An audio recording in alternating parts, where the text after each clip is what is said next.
बिल्कुल जिम्मेदारी को निभाऊंगा। एनएस से बहुत जल्दी हटा दूंगा। मनीष कश्यप पर एनएस से नहीं लगता, नहीं लगेगा, नहीं लागू होगा। मनीष कश्यप पर राष्ट्रीय सुरक्षा कानून एनएसए का कोई मतलब नहीं बनता, कभी मतलब नहीं बना। वो भी हटेगा और जो और उस पर धाराएं लगाई गई हैं मनीष कश्यप पर, वो भी हटेंगी। मनीष कश्यप नहीं पूछेगा, बिहार की आम जनता पूछेगी, पूर्वांचल का व्यक्ति पूछेगा, प्रवासी पूछेगा, पूरे देश में रहने वाला प्रवासी आपसे पूछेगा। आपको जिम्मेदारी का पद दिया है, आप राजनीतिक विरासत को संभाल के चले हैं, आप लालू यादव राबड़ी देवी के पुत्र हैं, आपसे सवाल पूछेंगे। आपको वोट देते हैं, आपको मालाएं डालते हैं, आपकी जय जयकार करते हैं, आपको तेजस्वी भैया जिंदाबाद करते हैं। तो आपसे ही जब दुख होगा, जब दर्द होगा, जब पीड़ा होगी, जब प्रवासी लोगों के ऊपर लठ पड़ेंगे, मारे जाएंगे, घरों में बंद किए जाएंगे, उनकी तनख्वाहें सैलरी रोकी जाएंगी, उनके बच्चों के साथ गलत होगा, आपसे सवाल पूछे जाएंगे, आपको जवाब देना होगा। नमस्कार, मैं हूं आपके साथ गौरव अवस्थी। बीते 2 दिन पहले का एक मामला जिस पर बात करना बेहद जरूरी हो जाता है। बात हम कर रहे हैं मनीष कश्यप का, वो केस जिस पर एनएसए के तहत अब कार्रवाई की गई है। ये केस राजद्रोह, किस तरीके से देशद्रोह पे आता है। तो क्या मनीष कश्यप इस तरीके का अपराध किए थे, उनके ऊपर देशद्रोह का केस लगना चाहिए? इस मुद्दे पर आज हम बात करेंगे। हमारे साथ बात करने के लिए सुप्रीम कोर्ट के बहुत ही चर्चित वकील, जिनके साथ आज हम बात करेंगे, जिनके एक तरीके से दखल के बाद तमाम सारे जो देश के बड़े बड़े केस हैं उनका भी रुख मुड़ गया है। आज बात करने के लिए सर, आपका समय देने के लिए सबसे पहले बहुत बहुत शुक्रिया। सर, ये बताइए कि ये जो एनएसए की कार्रवाई है इस मामले पे, ये मामले पे एनएसए लगना चाहिए कि नहीं लगना चाहिए? और ये बताइए मनीष कश्यप का केस क्या कुछ नहीं, देखिए, मनीष कश्यप पूरी तरह से निर्दोष है। राजनीतिक षड्यंत्र के तहत उसे फंसाया गया है। पॉलिटिकल एंटी रिवेंजफुल मोटिव का वो स्कैपोगार्ड, जिसे कहते हैं, बलि का बकरा बना है। 2024 के चुनाव में बिहार सरकार, तमिलनाडु सरकार, अच्छी बात है एक हो, कहाँ किसने कहा विरोध होना चाहिए। मोदी जी भी कहते हैं कि विरोधी नहीं होंगे तो वो क्या करेंगे। जब मोदी जी के लिए लोग विरोधी बोलते हैं, उनकी कब्र खुदी कब खुदेगी, तो मोदी जी थोड़ी सी बात को लेके लाखों करोड़ों लोगों में बोलते हैं कि लोग मेरी कब्र खोद रहे हैं। तो बात जाती है, विरोध होना चाहिए, लेकिन विरोध के में बलि का बकरा बन गया है मनीष कश्यप। मनीष कश्यप की सिर्फ एक गलती थी कि उसने ये कहा कि मैं तेजस्वी यादव को मुख्यमंत्री नहीं बनने दूंगा। ये भावावेश में कहा, बिहार की जनता के प्यार में कहा, युवा जोश में कहा, पूर्वांचल के दर्द में कहा, प्रवासी मजदूरों की बर्बरता जो हो रही थी उनके साथ, जो हिंदुस्तान अखबार ने छापी, जी न्यूज़ ने चलाई, अमर उजाला ने चलाई, दैनिक जागरण, अमृत बाजार, सब ने छापा। तो उस आधार पर उसने कहा, उसका भाव था, उसका प्यार था, वो अपना मानता था तेजस्वी यादव को, युवा तुर्क मानता था। बिहार की जनता के बिना तो तेजस्वी यादव कुछ नहीं कर सकते, यानी कि आम जनता उन्हें प्यार करती थी, संघर्ष किया है। तो उस रूप में लालू प्रसाद यादव के बेटे हैं, बिहार के मुख्यमंत्री, रेल मंत्री रहे देश के, राबड़ी देवी जी के बेटे हैं। तो ऐसा तो नहीं था, लेकिन ये कहना ककड़ी के चोर को कटारी से काट दिया गया, छोटी सी गलती थी, उसको इतना बड़ा बना दिया गया, इतना बड़ा बना दिया गया। एक तो बिहार में इतने केस दर्ज किए गए, घटना एक, सोशल मीडिया का एक,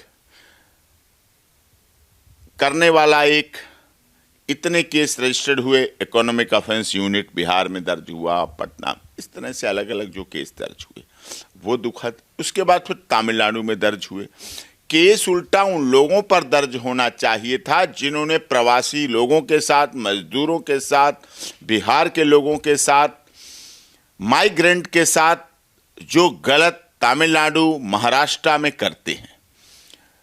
क्या ये सत्य नहीं है कि इस देश में जातिवाद, क्षेत्रवाद, भाषावाद, संप्रदायवाद पूरी तरह से हावी है, पूरी तरह से नसों में फैला हुआ है, डीएनए में फैला हुआ है, जो देश के लिए घातक है।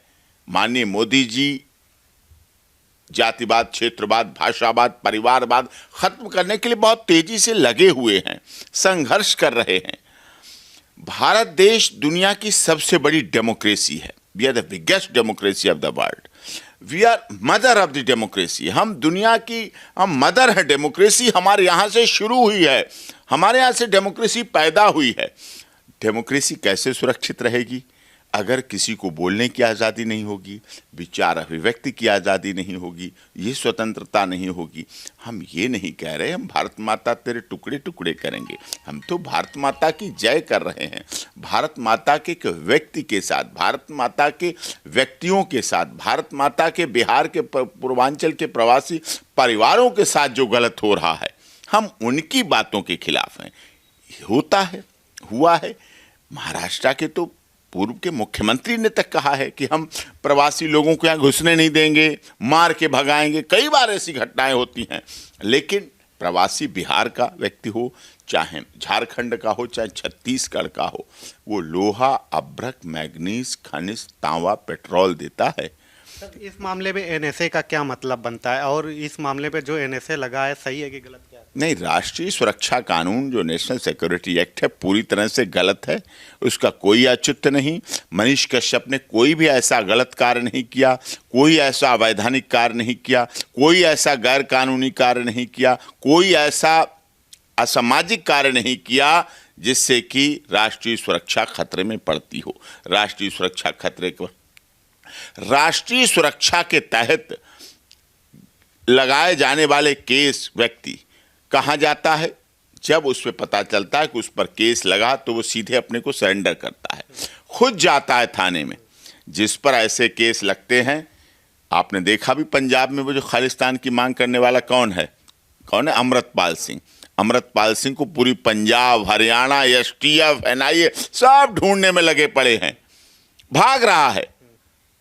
कोई बताए बिहार पुलिस, कोई बताए तमिलनाडु पुलिस। मनीष कश्यप कभी भागा, कभी घर से भागा, कभी मनीष कश्यप गिरफ्तारी के समय क्या कहीं एयरपोर्ट पे मिला भागते हुए, क्या कहीं नेपाल सीमा पे मिला गिरफ्तारी भागते हुए, क्या कहीं छुपा मिला, क्या मनीष कश्यप ने कहीं भेष बदला, क्या मनीष कश्यप ने अपनी कहीं दाढ़ी बढ़वाई, कटवाई, क्या मनीष कश्यप ने कहीं नकली बाल लगवाए, क्या मनीष कश्यप ने को गिरफ्तार करते समय वो सलवार चुन्नी पहने था, सलवार सूट थोड़ी पहने हुआ था। वो खुद सरेंडर हुआ, खुद वहाँ पेश हुआ जाके, खुद उसने कानून में भाग लिया, लॉ अबाइडिंग सिटीजन के तहत अपने को समर्पित किया और कानून पे उसे भरोसा था, कानून पे विश्वास था। जब कानून पे भरोसा और विश्वास था तभी तो वो सरेंडर हुआ। इसका मतलब कानून के रखवाले व्यक्ति पर अगर आपने एनएसए लगाई है, ऐसी धारा लगाई है, ऐसा कानून का दुरुपयोग किया है, तो याद कीजिए आप, जब देश आज़ादी की लड़ाई लड़ रहा था उस समय चंद्रशेखर आज़ाद, राम प्रसाद बिस्मिल, रोशन सिंह, अशफाक उल्लाह खान, नेताजी सुभाष चंद्र बोस को भी लोग देशद्रोही कहते थे। चौरी चौरा कांड, काकोरी शहीद कांड को भी लोग देशद्रोही कहते थे। लेकिन वो आज देश के राजगुरु सुखदेव भगत सिंह, हम 23 मार्च को बड़े गर्व के साथ पूरे देश और दुनिया में शहीदी दिवस मनाते हैं। तो उस समय लोग उन्हें देशद्रोही कहते हैं। जैसे कि मनीष कश्यप को कहा गया, समय बदलेगा, परिस्थितियां बदलेंगी। आज भी बिहार, पूर्वांचल और पूरे देश के लोग जो निष्पक्ष, निडर, निर्भीक पत्रकारिता की बात करते हैं, आज खबरों का बड़ा रूप बदल गया है। इसीलिए ये कारण भी है, पत्रकारों ने अपनी उन गरिमाओं को खोया है। पत्रकार राजनीतिक दलों के एजेंडे के तहत काम करने लगे। बड़ी जिम्मेदारी के साथ बात कर, होना नहीं चाहिए ऐसा। पहले क्या होता था, शाम को खबर छपती थी और सुबह खबर बिकती थी। अब क्या होता है, शाम को खबर बिकती है, शाम को खबर पहले बिकती है फिर सुबह छपती है। आप बड़ी जिम्मेदारी से बात कर रहे हैं और कहते हैं हम बड़ी जिम्मेदारी से बात करते हैं। तो ये बताइए कि सर अब इसमें कानून का उल्लंघन हो रहा है, ये एनएसए जो लगा है, तो अब आप इसमें अपनी जिम्मेदारी को बिल्कुल जिम्मेदारी को निभाऊंगा। एनएसए बहुत जल्दी हटा दूंगा। मनीष कश्यप पर एनएसए नहीं लगता, नहीं लगेगा, नहीं लागू होगा। मनीष कश्यप पर राष्ट्रीय सुरक्षा कानून एनएसए का कोई मतलब नहीं बनता, कभी मतलब नहीं बना। वो भी हटेगा और जो और उस पर धाराएं लगाई गई हैं मनीष कश्यप पर, वो भी हटेंगी, क्योंकि उसने ऐसा कुछ कार्य जब किया ही नहीं है तो इस तरह से उसके साथ ऐसा कैसे हो सकता है। वो गैर कानूनी है, अनकॉन्स्टिट्यूशनल। उस पर धाराएं जो लगाई गई हैं आपको बताता हूं, 147, 168, 507, 505, 153A, 153B, 153, 120B, 1267 IT act. IT act डाला उसने। आप उसकी सोशल मीडिया की उस चीज को देखिए। उसने कहा तेजस्वी यादव जी अपना चश्मा उतार कर देखिए। क्या गलत कहा? देखिए मतलब समझिए, आप उप मुख्यमंत्री हैं, आपसे आम जनता सवाल पूछेगी। मनीष कश्यप नहीं पूछेगा, बिहार की आम जनता पूछेगी, पूर्वांचल का व्यक्ति पूछेगा, प्रवासी पूछेगा, पूरे देश में रहने वाला प्रवासी आपसे पूछेगा। आपको जिम्मेदारी का पद दिया है, आप राजनीतिक विरासत को संभाल के चले हैं, आप लालू यादव राबड़ी देवी के पुत्र हैं, आपसे सवाल पूछेंगे। आपको वोट देते हैं, आपको मालाएं डालते हैं, आपकी जय जयकार करते हैं, आपको तेजस्वी भैया जिंदाबाद करते हैं, तो आपसे ही जब दुख होगा, जब दर्द होगा, जब पीड़ा होगी, जब प्रवासी लोगों के ऊपर लठ पड़ेंगे, मारे जाएंगे, घरों में बंद किए जाएंगे, उनकी तनख्वाहें सैलरी रोक ली जाएंगी, उनके बच्चों के साथ गलत होगा, आपसे सवाल पूछे जाएंगे, आपको जवाब देना होगा। आप लोकतंत्र में रहते हैं, राजा से भी सवाल पूछे जाते हैं। राजा के दरबार में भी घंटा लगा होता था सुनवाई के लिए, वहां भी फरियादी घंटा बजाता था, राजा से अपनी फरियाद करता था। राजा भेष बदल कर जाता था, राजा जनता के बीच जाता था, राजा अपनी जनता के प्रति जवाबदेह होता था, जनता के प्रति, प्रजा के प्रति उसको दिल से चाहता था, जनता भी उसको चाहती थी, राज तिलक करती थी, उसके लिए उत्सव मनाती थी, उसके कहने पर युद्ध में लड़ने जाते थे। लेकिन लोकतंत्र के आप राजा हैं, आपको ये बात सोचनी पड़ेगी। सर, आप कह रहे हैं कि एनएसए हटेगा, तो ये कैसे हटेगा? 3 महीने तो गैर जमानती वारंट होता है, इसमें कैसे, मतलब कि क्या कुछ दांवपेच कानूनी कठिन है, कठिन मामला। देखिए सारे दांवपेच तो आपको मैं नहीं बता दूंगा, डिबेट तो आपका चैनल में वो हमारा है। आपको याद होगा इसी तरह से किसान आंदोलन चल रहा था। किसान आंदोलन में भी सारा देश और सरकारों के बीच संघर्ष था, पूरी दिल्ली जाम थी। मैं किसानों का वकील था, किसानों की तरफ से लड़ा। 3 दिन लगातार सुप्रीम कोर्ट की बहस हुई, सुप्रीम कोर्ट में सरकार ने बड़े बड़े वकील उतारे, मैं किसान संगठनों की तरफ से वकील था। 3 दिन की बहस में हर बार मुझे यही कहा जाता था कि सिंह साहब ऐसा नहीं हो सकता, ये कानून सरकार ने बनाए हैं, संसद ने, लोकसभा राज्यसभा ने पास किए हैं, राष्ट्रपति महोदय ने शायद किए, हस्ताक्षरित की, वापस हुए ना वापस। सुप्रीम कोर्ट ने, माननीय सर्वोच्च न्यायालय ने स्टे भी दिया, केस भी, उसके बाद रिपील भी हुए, कानून भी वापस हुए। आपको याद होगा हाथरस प्रकरण हुआ था, आपके उत्तर प्रदेश का मामला था, मैं वहां पहुंचा, मैंने उस केस को देखा, लड़ा। तब भी मैं यही कह रहा था, इसमें जातीय रंग राजनीति के द्वारा दिया जा रहा है। राहुल गांधी जी अच्छे राजनेता हैं, शहीदी परिवार से आते हैं, बहुत बौद्धिक क्षमता रखते होंगे, मैं उस पर कोई सवाल नहीं करता कि वो पप्पू हैं या चप्पू हैं, गप्पू हैं, मैं बिल्कुल नहीं कहना चाहता। वो देश के माननीय सांसद रहे हैं, शहीदी परिवार से जुड़े हुए व्यक्ति हैं, अच्छे व्यक्ति हैं। लेकिन वो उत्तर प्रदेश में हाथरस में राजनीति करने गए, जाते मांग कर ली, योगी जी इस्तीफा दो, हुआ काम। लेकिन मैंने पहले भी कहा था, हाथरस में भी झूठे फंसाए गए थे, जातीय रंग दिया जा रहा था, ना वहाँ मर्डर था, ना वहाँ रेप था, ना वहाँ गैंग रेप था। यही ऑनरेबल कोर्ट ने कहा ट्रायल में। 3 लोगों को बरी किया, 3 लोगों को बरी किया, 3 लोगों को बरी किया। केवल झगड़ा था, 2 लड़के और लड़की में दोस्ती थी, लव अफेयर था, उसकी तरफ से उसकी कॉल थी, उसकी तरफ से उसकी कॉल थी, CDR थी, झगड़ा रहा, एक लड़के को झगड़े में कन्विक्ट किया और 3 को बाइज्जत बरी किया। उस समय बहुत बड़ा बवाल हुआ था कि ये जांच हो, CBI जांच हो, वो जांच हो। तो यही खेल इसमें भी है। स्वामी चिन्मयानंद वाले प्रकरण में भी राजनीतिक रूप से फंसाए गए। आपको याद होगा हरियाणा में संत रामपाल दास जी के ऊपर, आपके ऊपर बहुत लंबे, इतने बड़े बड़े, मैं देशद्रोह, 950 लोगों पे देशद्रोह लगा दिया, हंगामा मच गया पूरी दुनिया में, 950 लोगों पे देशद्रोह लगा दिया, बच्चों पे लगा दिया, नेपाल के रहने वाले नागरिकों पे देशद्रोह लगा दिया गया रामपाल जी के केस में। मैं पहुंचा, लगातार केस है, 9 केस बरी कराए, बाइज्जत बरी कराए, बरी हुए। रासुका भी हटेगी, ये धाराएं भी हटेंगी, बेल भी होगी, मनीष कश्यप बाहर भी आएगा, सम्मान भी उसका बड़ा है, संघर्ष के साथी लोग हैं, उसको पहचान भी हो गई। लालू यादव जी जब जेल से निकले थे चारा घोटाले में, तो उन्होंने एक बहुत बड़ी बात कही थी कि जेल जाने के बाद मुझे मेरा ज्ञान का तीसरा नेत्र निकल आया है। ज्ञान का तीसरा नेत्र मतलब उन्हें ये पहचान हो गई कौन मेरा है, कौन पराया है। वैसे तो सब बने रहते थे, रेल मंत्री के नाते, मुख्यमंत्री के नाते, जब उन्हें ऐसा ही मनीष कश्यप को भी अब ज्ञान का तीसरा नेत्र निकल आएगा कि कौन अपना है कौन पराया है। बिहार के लोगों ने बिहार बंद करके बिना किसी राजनीतिक दल के, बिना किसी एजेंडा के, बिना किसी प्लेटफॉर्म के, बिना किसी मंच के, माला के, माइक के बंद करके दिखा दिया बिहार। और पूरे देश के लोग इस बात से जुड़े हुए हैं, मनीष कश्यप की भावनाओं से जुड़े हुए हैं, प्रवासी लोग जुड़े हुए हैं। देखिए प्रवासी हर कोई कहीं है, हर कोई कहीं है प्रवासी। अब मानिए मोदी जी गुजरात के हैं, मोदी जी वाराणसी आते हैं, देश के प्रदेश सबसे बड़े प्रदेश में आते हैं, पवित्र ऐतिहासिक नगरी में आते हैं, तो क्या वहां प्रवासी हो गए? क्या उनके साथ गलत व्यवहार हुआ? लोगों ने सिर माथे उठा लिया, मोदी मोदी मोदी मोदी के नारे लगे, गंगा मोदी निर्मल गंगा, घर घर मोदी, हर हर मोदी के नारे लगे, घर घर मोदी, हर हर मोदी के नारे लगे। ऐसे ही एक दिन बिहार में आएगा, हर घर में मनीष कश्यप को याद करने वाले, उसके साथ सम्मान करने वाले, उसको प्यार करने वाले, उसके साथ जुड़ने वाले लोग होंगे।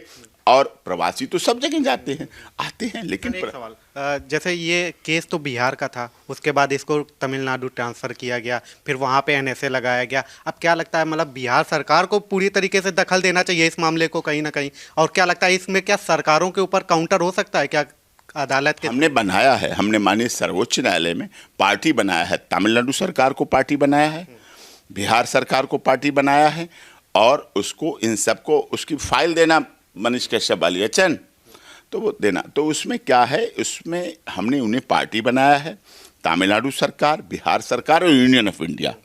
और हम अब इन परिस्थितियों में, क्योंकि रासुका मेरे फाइलिंग के बाद लगा, जब मैंने माननीय सर्वोच्च न्यायालय में वो केस फाइल कर दिया, उसके बाद रासुका लगी, तो राष्ट्रीय सुरक्षा कानून लगा। इसलिए हम ये भी मांग रखेंगे कि इस केस में सीबीआई जांच होना चाहिए। दो राजनीतिक प्रदेशों का मामला है, राजनीतिक दल से जुड़ा हुआ मामला है, पॉलिटिकल प्रेशर का मामला है। और मैं मान भी लेता हूं, अगर मनीष कश्यप इतना बड़ा देशद्रोही, इतना बड़ा राष्ट्रीय सुरक्षा के लिए खतरा है, दो प्रदेशों की पुलिस पीछे पड़ी हुई है, लगभग 1 महीना हो गया उसे रिमांड पर घूमते घूमते, 1 महीना, ये मानवाधिकारों का हनन नहीं है क्या? 1 महीने तक उसका रिमांड चल रहा है, कहीं 7 दिन। सबसे बड़ी बात, जब रिमांड बीच में ही पुलिस ने ब्रेक कर दिया, खत्म कर दिया कि हमारी जांच पूरी हो गई, इन्वेस्टिगेशन पूरी हो गई, अब हमें जरूरत नहीं है, इसको वापस पटना भेज दीजिए। रात में कोर्ट खुलती है, 9 बजे कोर्ट खुलती है, और 9 बजे कोर्ट खुलने के बाद क्या होता है, एप्लीकेशन लगती है कि नहीं, इसको बाहर नहीं, अभी बाहर नहीं भेजना है। फिर सुबह के लिए पेंडिंग होती है, और सुबह उस पर रासुका लगा दी जाती है। यही तो बड़ी बात है कि जमानत से तो बचा नहीं पाए, तो एनएसए से कैसे बचा लेंगे? नहीं, जमानत अभी होगी ना। Bail is rule, jail is denial. Bail is rule, jail is denial. जो ये कह रहे हैं, आप क्या इस बात को काट देंगे?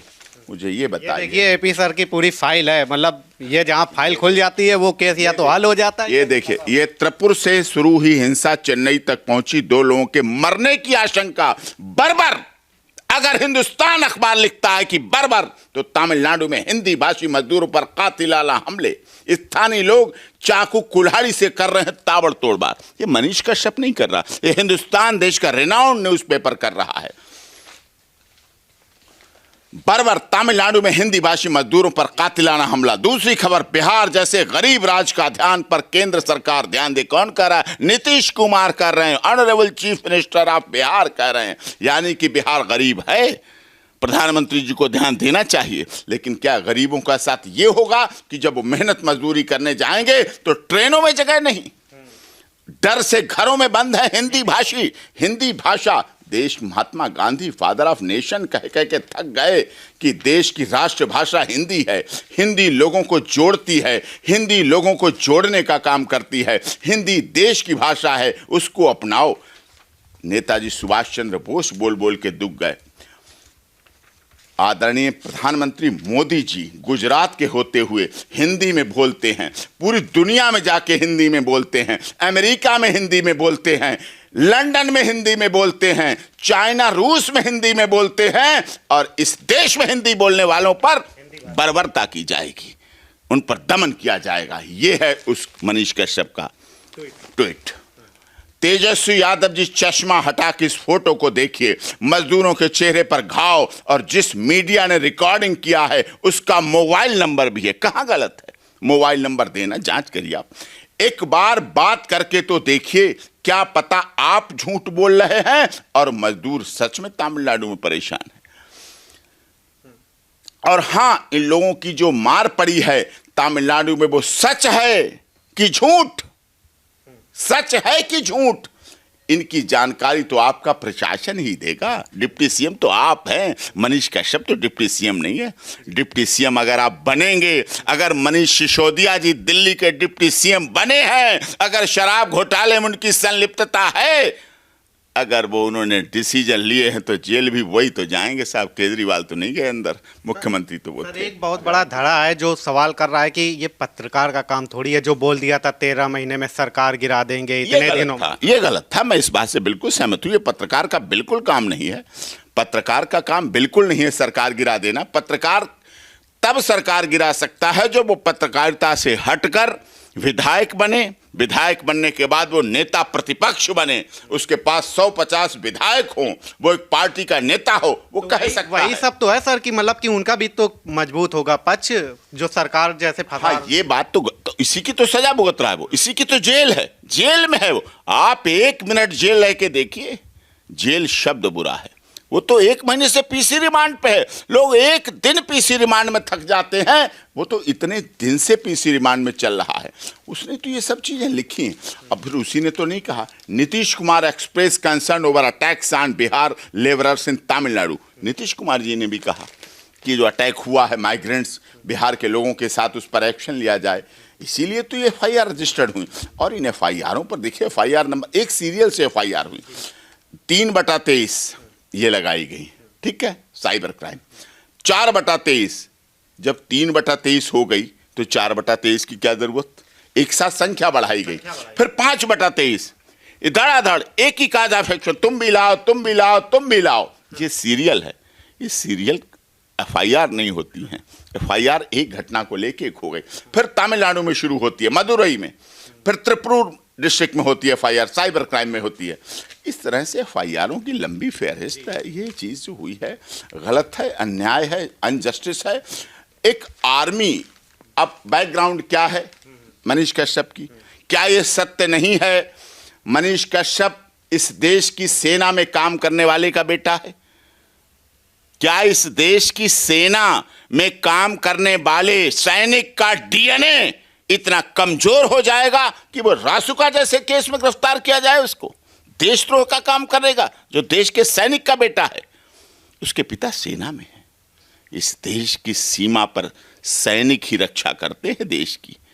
इस देश की सीमा अगर सुरक्षित है तो हमारे देश के सैनिकों की बदौलत सुरक्षित है। हमारे देश के सैनिक, जो मनीष कश्यप जैसे पिता, जैसे कि पिता सीने पर गोली खाते हैं, उनके जब पोस्टमार्टम होते हैं हमारे देश के सैनिकों के, तो पीठ पीछे गोली नहीं लगी मिलती है, सारी गोलियां सीने पर मिलती हैं जब उनके पोस्टमार्टम होते हैं। उस त्याग, तपस्या और बलिदान से जो तेजस्वी यादव जहां बैठते हैं बिहार विधानसभा में, जो राष्ट्रीय ध्वज लहराता है बिहार विधानसभा और पटना हाईकोर्ट और माननीय सर्वोच्च न्यायालय और लोकसभा, राज्यसभा और राष्ट्रपति भवन का, वो तिरंगा राष्ट्रीय ध्वज हवा से नहीं लहराता है, वो शहीदों के त्याग, तपस्या, बलिदान से लहराता है। और उस परिवार से आता है मनीष कश्यप, इसलिए उसके ऊपर लगाई गई रासुका, लगाए गए ये कानून पूरी तरह से निराधार है, राजनीति से प्रेरित हैं। उसे स्केपोगाट किया जा रहा है, बलि का बकरा बनाया जा रहा है। सारी मीडिया ने खबर दिखाई, सभी लोग बोलते हैं, सारे नेता बोलते हैं, सारे चैनल दिखाते हैं, लेकिन बलि का बकरा बनाया गया सिर्फ मनीष कश्यप, क्योंकि वो यूट्यूब चैनल पत्रकार है, उस पर किसी का राजनीतिक वरदहस्त नहीं है, वो सच्चा पत्रकार है। अगर वो राजनीति के दबाव वाला पत्रकार होता तो उसका कोई गॉडफादर होता और उस पर रासुकारी धाराएं नहीं दर्ज होती और वो आराम से बैठा पैसे कमा रहा होता। लेकिन वो निडर, निष्पक्ष, निर्भीक पत्रकार है। इसलिए देश का लोग, देश की आम जनता प्यार कर रही है।